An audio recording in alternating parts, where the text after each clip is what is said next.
Oscars happened. Now. I could talk about the Oscars in nauseam, and I didn't even watch it. I gave up on that dumpster fire of a train wreck when I realized, like, oh my god, they didn't nominate Toni Collette for Hereditary. And then I was like, okay, at this point, I don't care about a bunch of old white dudes finding movies that fit their perfect bill. It's ridiculous, but I do want to talk about a couple things. And no, it is not what everyone has been talking about. Everyone has done that already. He's apologized. Chris Rock has not filed like an actual report and went against him, so it's over. Okay, like, people feel the need to get an apology for them. Like, I don't know, it's ridiculous. But I do want to talk about two things.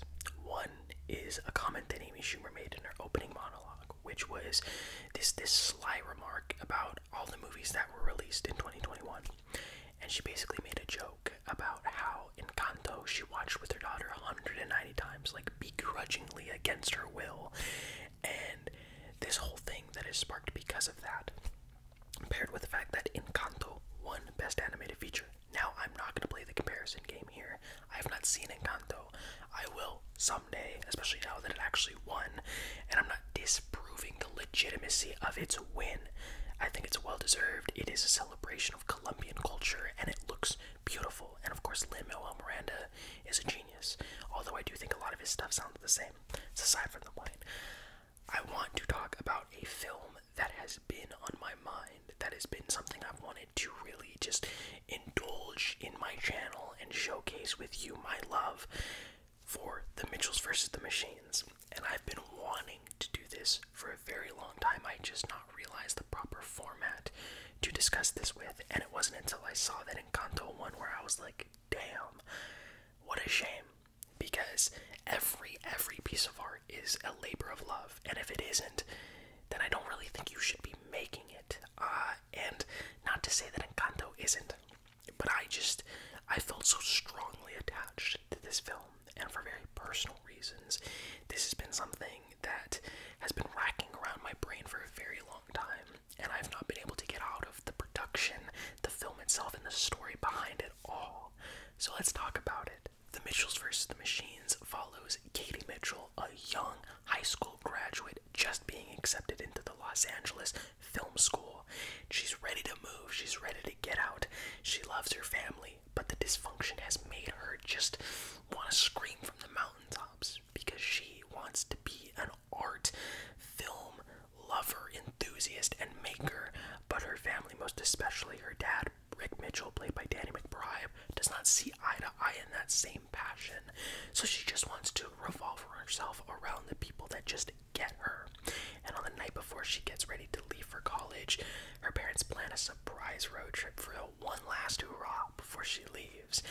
And as they embark to drive her to college, the robot apocalypse happens. AI takes over from this new technology. How? And from there you get the family, the Mitchells, trying to save the world from sentient beings. It's just as absurd as you would think it is. But man, I swear to you, I gotta talk about the way that this film looks. This is such an unconventional way of animation, and it's something that I'm really starting to associate myself with. Lately, a lot of Disney projects, Frozen, from what I've seen in Kanto, like, they're going two separate paths. They stay grounded in this realistic animation portrayal, or they go and do some more absurdist, unique one-offs like Luca and Turning Red. And the stories themselves are great. They're Pixar level, Disney level, but it's that animation that just doesn't really sink me in. And I think it is very much like Brad Bird says, a funnel and a vessel to dive into these stories and narratives. It isn't a specific genre. You can make a horror movie, you can make a Western animated film, you can make an action, anything you want. It is just a means of showcasing that story. And with Mitchells vs. the Machines, you have some of the greatest animation I've seen. It is so unconventional, so uncanny, how oddball it is, but it really fits the motif of Katie Mitchell, this art enthusiast. And I have to give my hat off to Michael Rwanda, the director behind this. When I was growing up, Gravity Falls was it for me. It wasn't Adventure Time, regular show was there for me. I just got off like Chowder and Flapjack because of my older brother, and I was looking for something that could really just sink me in, and it was Gravity Falls. The weird lore, the world, the craziness, Grunkle Stan, Dipper and Mabel, like, this is something that I lived within for years growing up, and I've always wanted to see what Michael Rwanda would do next, because his genius never, like, his absurdist ideas never encroached upon why they were there to begin with, to really make it an extension of his love for his family, his love for everything weird and artsy and creative. And I think the way that that translates from Dipper and Mabel works so well within Katie Mitchell. And that's just the tip of the iceberg. The animation here is just stellar. I will get to that in a second, though. This is a movie that feels so tailor-made to me in so many different ways. I mean, aside from the fact that Katie Mitchell is a film major, she loves the arts, and the short films that she makes with her brother, who have like this really sweet relationship where he looks up to her as this figure to just latch on to in the family, and she looks to him to be that one like knight in shining armor that'll help him and her throughout like all the endeavors they go through.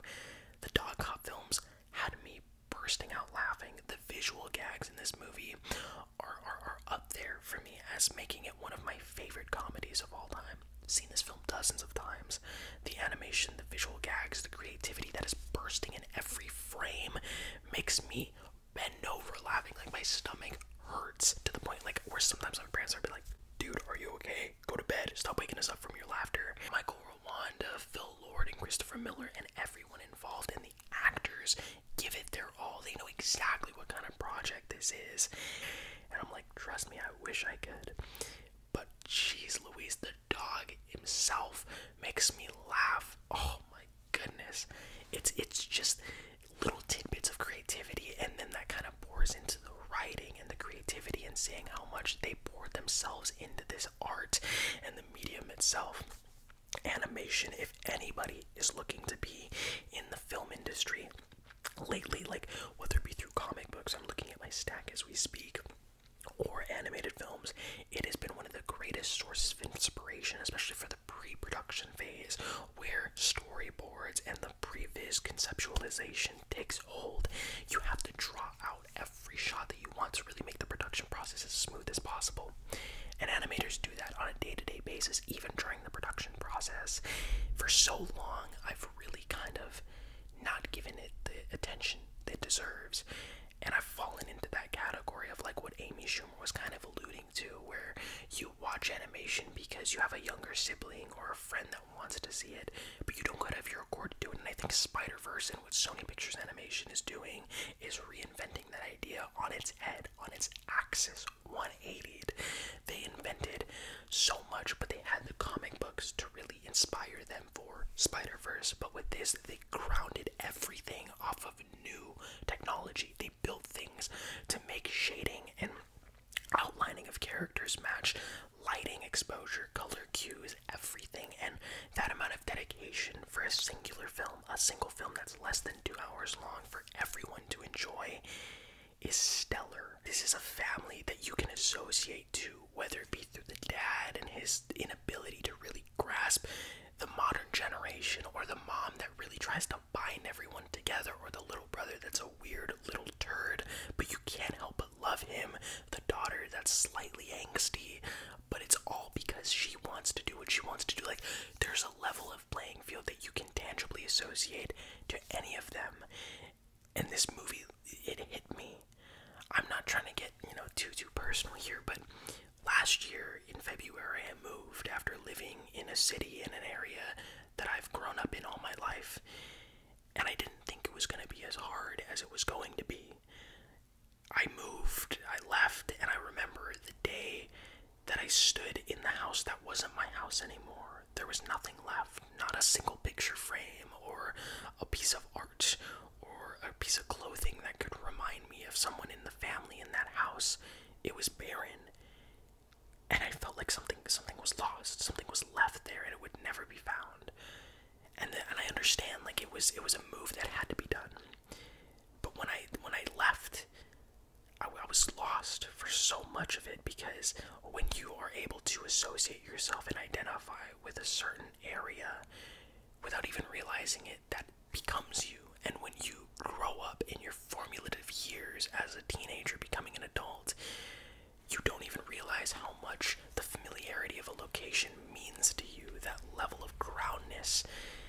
support was what helped me become me. So when I left, it was tough, and for a few months I had a hard time really like sinking my teeth into this new area, and I'm still finding difficulty in it. But when I moved, it was something that I was never expecting to hit me as emotionally as it did. So when I got here back early in 2021, I was kind of lost. I was aimless, trying to figure out what it is that I'm doing here. Paired with the fact that I graduated high school around that time, I had to figure it out, as life kind of just throws you out of high school, ill prepared, not really knowing where to go. You're like supposed to have this pseudo understanding of, do you do this, do you do that, but you gotta know, you have to know, and questioning is therefore a sign of weakness. And it was hard. Just bottom line, it was very difficult for me. So when this film came out and I watched it in a room that I started to now call my own, I realized I was calling it my own not because of the things that were from my old house brought over here, but it was because of the people that lived with me. Home is not the house, it's the people you live with. And I know that sounds like a Hallmark card, but it's true. So when I saw the Mitchells being put into a situation where there is sentient beings trying to take over the world, that wasn't happening to me, but they found love and comfort in their familial unit. And this film and its story has crescendoed into being one of the most lasting and most impactful things for me. And I don't know what I would be doing here without it. It's a film that means so much to me, and the story itself and the love letter that it has to technology. One of the greatest things about it is the fact that it doesn't bash technology. I feel like people, especially the creators and directors behind these films, not even animated, but films that deal with technology and the current generation, kind of have a disparity where it's trying to connect to the people of today, but they kind of bash technology and always use it as the antagonist. Whereas, yes, these AI bots are trying to take over and overshadow humanity, but the Mitchells end up using technology. I mean, Katie Mitchell is a film major, and the way that they're able to interweave utilizing technology for their benefit is terrific. And it goes to show, like, yes, people do understand technology is vital. I mean, yes, there is the dangers of it, there's the worries, the pitfalls, what people like to call cancel culture, which I don't even think exists, but that's a discussion for another day. There's so much. There is the good, and there's also the bad, but I think no matter what, just like the news, the bad largely outgrosses the good, because it gets the most views and the most recognition. But this is technology. I am giving you hopefully tingles through a piece of technology. I have lighting to illuminate my face with technology. I'm recording and uploading and editing and exporting a video entirely on technology, and in turn, it is making me happy. So to see a movie that is a celebration of art, family, finding your own, and technology all wrapped into a little nugget, and I have the Blu-ray and I can't undersell, this has been like a slice of film school for me. So often do I think that Blu-rays and physical media is being outshined by digital releases. It's sad. It's a really sad state of affairs, and it really affects the Blu-ray special features, because before there'd be like feature-length documentaries, commentaries behind the scenes, and now they're like few and far between. But this, not only do you get like a dog cop short film that wasn't in the film itself, you get over 2 hours of bonus features, and it's called the Katie Mitchell edition. It has the extended cinematic bonanza cut that is just an extended longer version of the movie with so much of the film that was cut out. It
actors with characters and creatives that created these characters loving it. They put everything, their ounce of being into this project through the technology that they've invented, utilized, and handcrafted the characters that they poured themselves into.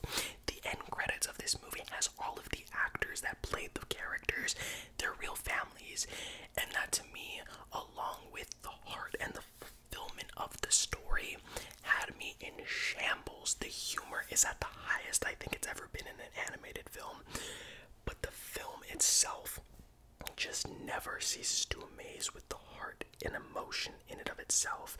You have the Rick Mitchell and Katie Mitchell relationship and dysfunction. You realize that, man, you do need your family, and I'm not trying to spoil anything, but the way that they come together in the end will, if it doesn't make you cry, you are just about as good as the robots that try to take over the universe in this movie. I loved it. It's seriously one of the best and most comforting experiences I've had watching a movie. It's brought me comfort knowing that it's impacted the lives of so many other people. And with all of that included, the love, the attention, the emotion, the invention, the love letter to technology, and everything about it, I think it should have won the Oscar. I really do. I'm not angry that Encanto won, but I also realize that, like, at more of a larger umbrella, it is less about who won and the fact that it exists, but more importantly, the conversation that needs to be had going forward. I think within the next 10 years, animation is going to really expand the mind so much more to the general population. It already has so much with the past 3 years, like Spider-Verse, Mitchell's vs. the Machines, all of these companies doing their own unique spins. I just hope it continues to grow, and we need to show up for this stuff now more than ever in an age where our words are within our wallets and the money that we shell out. You gotta check it out. It's on Netflix. You pay the monthly subscription, but please go support it. Buy the physical release. I mean, what if your Netflix subscription just runs out? You got the physical copy there, not going anywhere. It's one of the greatest releases I've seen in a long time physically to a movie I already adored. It solidified this as one of not only my favorite animated films, but just downright one of the best, most comforting watches I've ever seen. I play it for my little sister, I play it for my family, and all of them have gotten very different but great experiences out of it.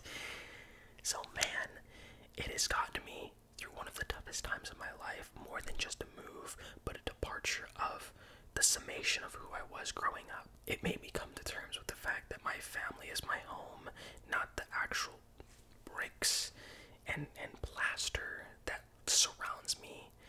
Now, it's the people that are there when it's difficult to say that anyone else is.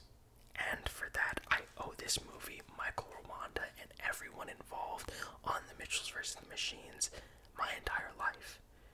Thank you. I know this was a bit more of a different video, and if you stuck around through my ramble and through my recommendation and my ode to a film that I will hold so near and dear to my heart, thank you. The amount of sheer support, comments, likes, subscribes you guys have been giving my channel in the past couple of weeks. March alone has seen the most growth in this channel than ever before, and I told myself by the end of this year it is going to be big, and every year subsequently after it's just gonna get bigger and bigger than that. I owe you everything, guys. I'm seriously not undermining any of that. I don't say it to say it for shock value. I mean it. I wouldn't be here waking up with a sense of purpose every day if it wasn't for the support that you've given this channel. I love you beyond measure, guys, and I just added all of my social medias in my bio. I have my Instagram, Twitter, and TikTok. I upload quite frequently on TikTok. I do like a bit like just, words and thoughts on Twitter. Instagram I'm trying to get a bit more active into, but like I said, I'm trying to make this a multimedia experience. So go like, comment, all of that on this video. Subscribe to all of my other social medias. This is going to be big. 2022 is huge, and it's just getting started. I love each and every one of you guys. Don't forget to hug, love your friends, your family. Check out the Mitchells vs. the Machines. I love you dearly. You guys are a part of my family. I hope you know that. as you are, remember to take life one frame at a time.